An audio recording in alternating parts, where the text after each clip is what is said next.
آیت نمبر سورہ الاعراف پارہ نمبر 8 94 سے لے کے 99 تک۔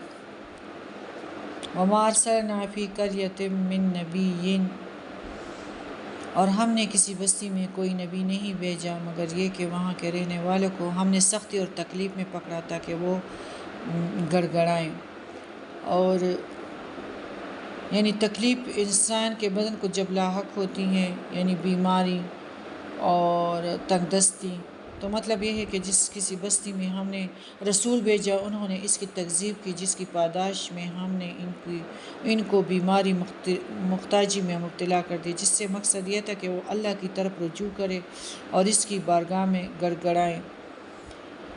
اور ہم نے اس بدحالی کی جگہ خوشحالی بدل دی، یہاں تک کہ ان کو خوب ترقی ہوئی اور کہنے لگے کہ ہمارے آباء و اجداد کو بھی تنگی و راحت پیش آتی تھی تو ہم نے ان کو اچانک پکڑ لیا اور ان کو خبر بھی نہ تھی۔ فقر اور بیماری کے ابتلا سے بھی جب ان کے رجوع اللہ کا داعیہ پیدا نہیں ہوا تو ہم نے ان کو تنگ دستی کو خوشحالی اور بیماری کو صحت یابی سے بدل دیا تاکہ وہ اس پر اللہ کا شکر ادا کرے۔ لیکن اس انقلاب حال سے بھی ان کے اندر کوئی تبدیلی نہیں آئی اور انہوں نے کہا کہ یہ تو ہمارا ہمیشہ ہی ایسا ہوتا چلا آ رہا ہے کہ کبھی تنگی آ گئی، کبھی خوشحالی، کبھی بیماری، کبھی صحت، کبھی فقیری، کبھی امیری۔ تنگ دستی کا پہلا علاج ان کے لیے مؤثر ثابت نہ ہوا اور نہ خوشحالی ان کے اصلاح احوال کے لیے کارگر ثابت ہوئی نہ، اور ایسے لیل و نہار کی گردش ہی سمجھتے رہے اور اس کے پیچھے کار فرما قدرت الہی اور اس کے ارادے کو سمجھنے میں ناکام رہے۔ تو اللہ تعالیٰ فرماتے ہیں، اپنی طرف اشارہ کرتے ہیں کہ پھر ہم نے انہیں اچانک اپنے عذاب کی گرفت میں لے لیا۔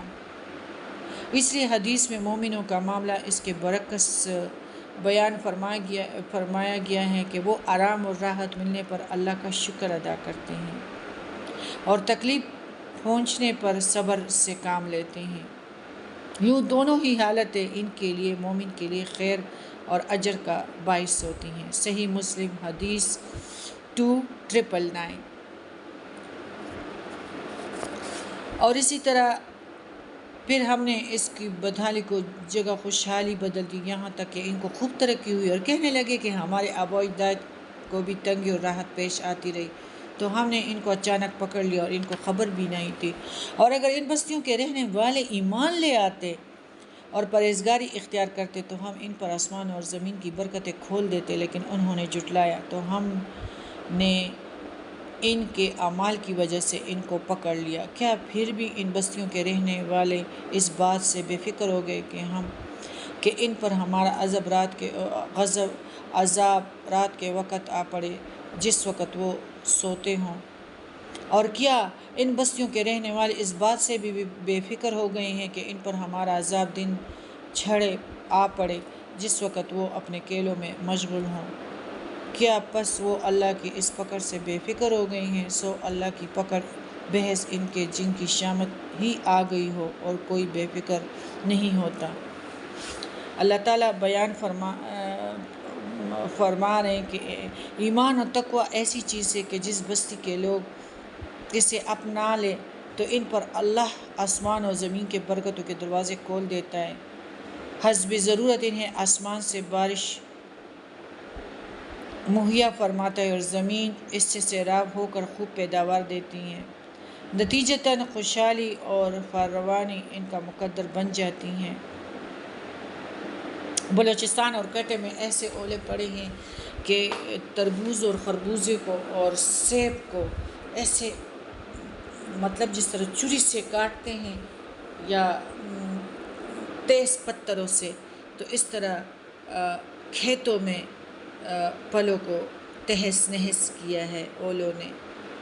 تو اللہ تعالیٰ فرماتے ہیں کہ یہ جب بارشوں کے ذریعے سے یا تو وہ تباہی اپنے ساتھ لاتے ہیں اور یا پیداوار میں اضافہ، فراوانی ان کا مقدر بن جاتی ہیں۔ قوموں کی، ایسے قوموں کی، یعنی بارش دو طرح کے کام کرتی ہیں، جس طرح خیر کے فرشتے بھی ہوتے ہیں، اور حضرت ابراہیم علیہ السلام کے پاس جب آ گئے وہی فرشتے تھے، حضرت ابراہیم کو بیٹے کی خوشخبری دی، اور وہی لوط علیہ السلام کے پاس گئے جو ان کے لیے عذاب کا خبر لے کے گئے۔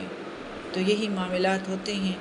اس کے برعکس تکذیب اور کفر کا راستہ اختیار کرنے پر قوم اللہ کے عذاب کا مستحق ٹھہر جاتی ہے، پھر پتہ نہیں ہوتا کہ شب و روز کی کس گھڑی میں عذاب آ جائے۔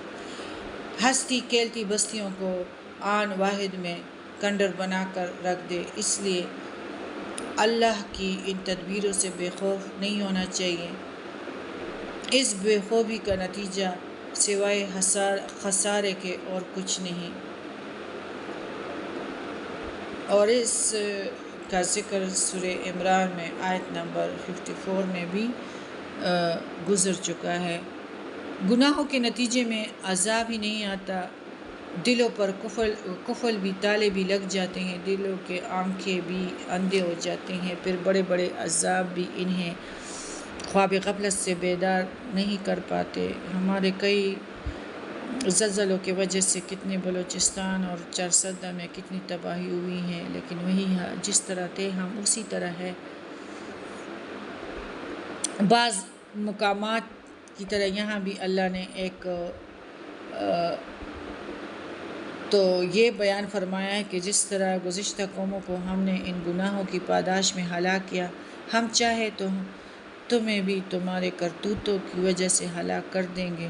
اور دوسری یہ بیان فرمائی کہ مسلسل گناہوں کے ارتکاب کی وجہ سے لوگوں کے دلوں پر جو مہر لگا دی جاتی ہے، جس کا نتیجہ یہ ہوتا ہے کہ حق کی آواز کے لیے ان کے کان بند ہو جاتے ہیں، پھر وعظ و نصیحت ان کے لیے بیکار ہو جاتے ہیں۔